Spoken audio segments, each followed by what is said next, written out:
I gifted my stepdaughter a house before her wedding. She replaced me with her deadbeat dad, and my wife agreed, so I took back everything. My entitled stepdaughter broke my heart, and her mother supported her. I've had enough of them taking advantage of me and using me for my money, so I finally cut them off. I married my wife 6 years ago. My stepdaughter was 17 at the time. My wife divorced her ex-husband when my stepdaughter was 13 because he's basically a good-for-nothing deadbeat waste of a man. He's in a band and goes away for months at a stretch. Not that I need to say it, but he obviously makes no money at all. From what I've heard and seen over the years, music for him is playing at shitty bars and drinking his wits off. My wife had enough of this behavior, which made her leave him and walk out of the marriage. Being a teenager at the time of the divorce, my stepdaughter never really forgave her mom for leaving her dad. She was too young to understand why it's impossible to stay with a man like that, and like every other little girl, she idolized her dad. Thankfully, the divorce was fairly amicable. Now I think it was a bit too amicable, and she's been able to be in touch with her dad. Well, whenever he came around from his tours, of course. Anyway, after my wife and I started dating, I met my stepdaughter after some time. She made it pretty clear that she wasn't thrilled with the idea of her mom dating. I think she was still hoping that someday her parents would get back together.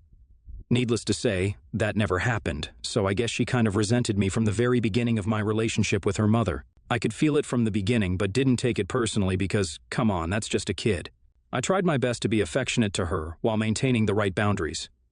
I never tried to be a replacement for her dad, but I tried to make her warm up to me. My wife kept telling me that she'll come around eventually. After a few years, we did develop a more amiable relationship, and I thought she had genuinely accepted me. But oh well. Now I know I was never anything except a tool to achieve stability, both for mother and daughter. Oh, I guess I gotta mention that I'm pretty well off. I inherited quite some money when my dad passed away when I was in my 20s, and I do pretty well as a lawyer. I'm only mentioning this because my money has turned out to be a huge determinant in my relationship with my wife and stepdaughter. Anyway, my stepdaughter got engaged recently to her boyfriend of 5 years. I've seen these kids grow up to be a lovely couple, and I honestly was proud of them. A few years ago, I got really lucky with some investments and had some extra money to spare. I talked to a few realtor friends of mine and bought a few properties in great neighborhoods around town. I have rented all of them out, but one of the houses needed maintenance work, so the tenants had moved out around 6 months ago. All the renovations are finally done, and my contractor handed over the finished project, and the place looks beautiful. This coincided with my stepdaughter's engagement announcement, and I thought of helping the young couple by setting them up with a place of their own. It's not a huge place, but it's perfect for a young family, and I was really happy about it. I told my stepdaughter and gave her the keys. She looked amazingly happy and thanked me for being the best dad ever. This also was a surprise to my wife, who got really emotional as well and thanked me many times. I also found out that they had actually been saving up for a place of their own to get after the wedding. And now that I had taken care of that, they decided to change their wedding plans and get married in sunny California. We live in an eternally cold town, so a warm Cali Beach wedding sounded absolutely delightful. My stepdaughter started planning everything and booked a few rooms for the wedding party. That was last month when the wedding was only 3 weeks away, so everything was planned out and finalized. I had even happily helped out with some of the wedding costs to make the day better for my stepdaughter. But then everything fell apart in just a day. A week ago, my wife's ex-husband decided to show up randomly. He had been touring somewhere in the South with his band and was unreachable by phone all this time. I know this because my stepdaughter had called, texted, and emailed him about the wedding ever since she had gotten engaged, and he hadn't responded once. This made her really upset because she had declared on multiple occasions that she was finally done with that guy and didn't care if he's a part of my life anymore. She had told me that I have been a better father and that I would walk her down the aisle. I was very happy to have gotten that responsibility. My wife and I chose not to have kids, and I don't have any other children either, so giving away my stepdaughter at her wedding was something I was genuinely happy about. But I guess no one cared about that. As I was saying, my wife's ex-husband showed up to our city after months away. He had apparently gotten messages about my stepdaughter getting married. He showed up at her place with some gifts, and apparently, all is forgiven. See, now this is something completely fine. I do want her to have a great relationship with her father. The problem is that 3 days ago, I got a call from her saying we need to meet to discuss something about the wedding. I thought it would be something usual, and asked her to come over to me and my wife's place during dinner. She agreed and came over as discussed, but I never would have imagined what she was about to say to me. She told me that she had made up with her father and wanted him to walk her down the aisle. I was hurt by this and taken aback, but I understood where she was coming from and told her that she has my blessing. With that, I thought that was it. But then she said that she has something else to tell me. I asked her what, and she looked at my wife and then looked away uncomfortably. I asked my wife what's going on, and she took a deep sigh and told me that the resort was fully booked, and there were no extra rooms for her ex-husband to stay in. I said that's really unfortunate, but maybe we could look for a hotel somewhere close to where we were staying for him. My wife then said that I'm misunderstanding what's going on. She told me that my stepdaughter really wanted him at the wedding, so I had to give up my room to make space for him. She said that as I wasn't walking her down the aisle anyway, so they think it's fine if I'm not in the wedding in the first place, as it would make things less awkward too. I was shocked. I calmly asked my stepdaughter if that's what she wanted, and she said yes. I then asked my wife if she was okay with what was happening, and she also said yes. She told me that she felt bad for how things turned out, but given that our stepdaughter loves her dad a lot, there was no other option. I said, "All right then, that's how it will be." We finished having dinner in the most awkward and uncomfortable silences I have probably ever felt, and then my stepdaughter left. After she had left, my wife and I had a huge argument about how she had just agreed to what my stepdaughter had decided and did not even try to fight for my place at the wedding. I told her that it's really not about not being in the wedding party because I understand how much her daughter wanted her bio dad to be there, but I told her that we could have found another place for me to stay or some other arrangement, but clearly, neither of them really wanted me at the wedding. My wife got really mad and said I was being dramatic and that she would choose her daughter over me any day. Since then, we have had many more fights about how I have tried my best to be a part of my stepdaughter's life and be a good father while her actual father was out prioritizing everything else in life except his family. I reminded my wife that this is why she had walked out of the marriage in the first place. Things got heated, and my wife said that maybe she shouldn't have left her ex-husband in the first place. We have not spoken since that argument, and today the apparently happy family left for the wedding. I was on social media and saw my stepdaughter posting a picture of the wedding party, and that triggered me off. I decided to take away her house, which is, of course, legally owned by me. I've thought about it a lot in the past few days. I also want to be separated from my wife. I simply cannot respect her after what she said about not leaving her ex. If everything is so well between them, I'm sure he'll step up and be a good father and partner for a change. Am I the asshole here? Am I being too harsh? I see a lot of confusion about why I had to give up my room. I apologize for not making it clear in my original post. The way we did bookings was that my stepdaughter was going to stay in the same room with her mom, while her fiancé would be sharing a large suite with his groomsmen. My stepdaughter's 3 bridesmaids were going to take another large room. This arrangement was picked because the wedding party was supposed to reach the venue the afternoon before the wedding day. And it is considered bad luck for the bride and groom to see each other the night before the wedding. The way things were set up, I was the only one with a personal room. It was decided that after the wedding, my wife would shift to my room, and the newlyweds would have the room to themselves before everyone flew back a day later.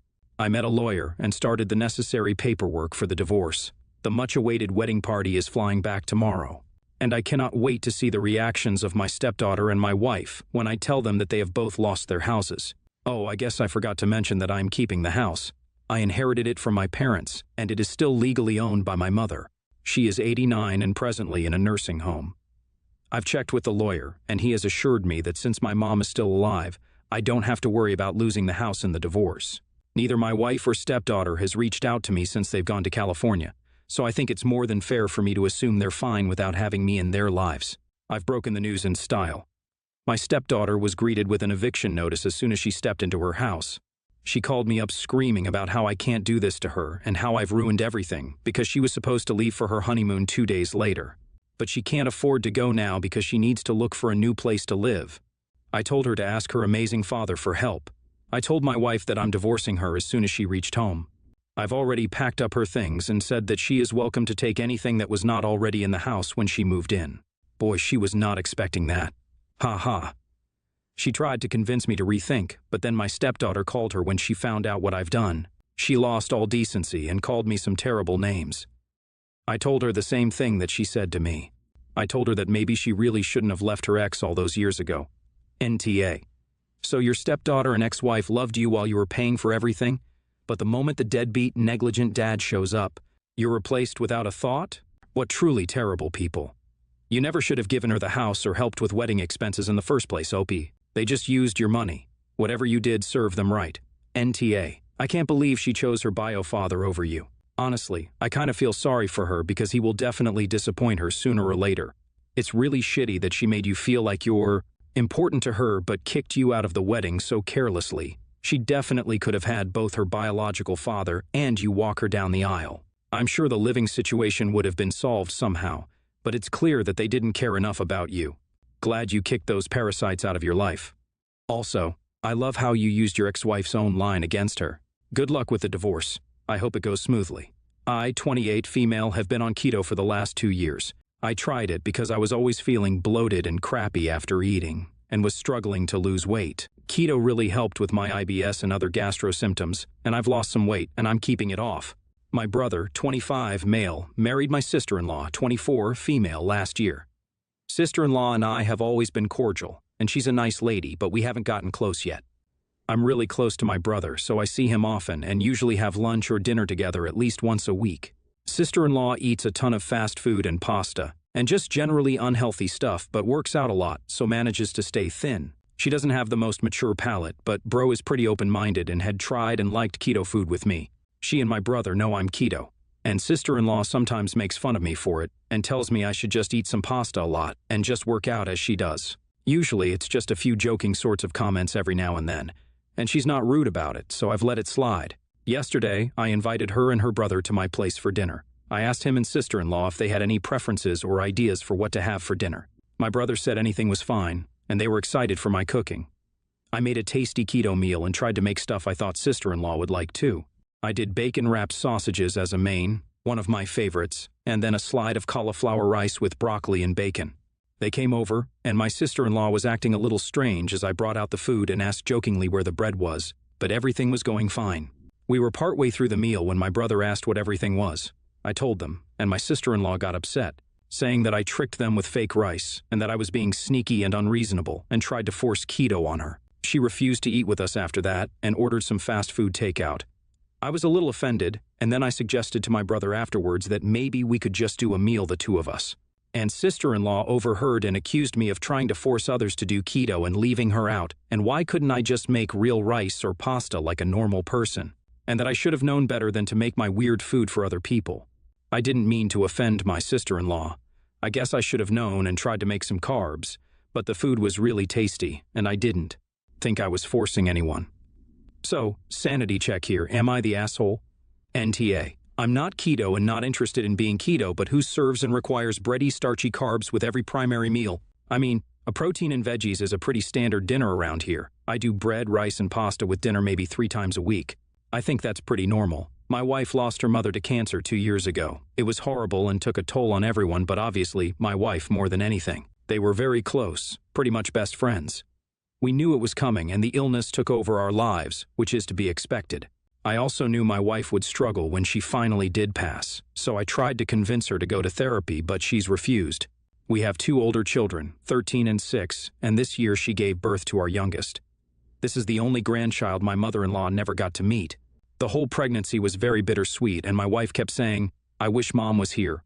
I wish Mom could meet him," etc. Again, to be expected. But the issue has come up that even before our son was born, every event went back to her mom. At first I understood, but in time, it's become like we have this cloud hanging over us, preventing us from fully enjoying happy moments. I've tried talking to my wife about it gently, but she gets super defensive and refuses to even talk about therapy. Our eldest turned 13 over the weekend. She had spoken to her mom privately and said she'd really like for there to be no talk of her grandmother. She wanted to have a happy celebration and not get sad that her grandmother isn't there. My wife agreed. We went out to dinner. Everything was fine. Towards the end, we had cake. My wife said, "It's just so sad that Grandma can't be here. She'd be so proud of who eldest has turned out to be. I wish she could be here." Our eldest got mad. She blew out her candles but didn't speak for the rest of the dinner. When we got home, I spoke to my wife privately and said what she did wasn't fair. I said she could have excused herself if she was that emotional, but she honestly didn't seem to be. I told her that this can't continue to happen. She told me that wasn't fair. I said what isn't fair is this rain cloud she forces over us. She's been off ever since and won't really talk to me or our eldest. She says we're insensitive. Am I the asshole? NTA. I'm sorry your wife misses her mom so much, but when her grief is not only preventing her from enjoying every happy family occasion, but making those occasions miserable for the people she's supposed to be there to. Celebrate. She doesn't get to tell you she doesn't need therapy to find a better way of coping. Or, well, she can, but she doesn't get to be surprised if that leaves her with nothing and no one but her memories of Mom. NTA. Part of being a parent is being able to push your things aside for the children when it's needed. It sucks she lost her mom, but it's never going to not hurt. She needs to realize that everyone knows it's sad she isn't there, and they miss her too. But constantly bringing it up will create an element of resentment in the kids that she doesn't want to create. My mom started buying me a little present on my birthday and a Christmas for my grandparents when they died as a way to remember them. Something like that is a way to have them there and remember them without it being sad.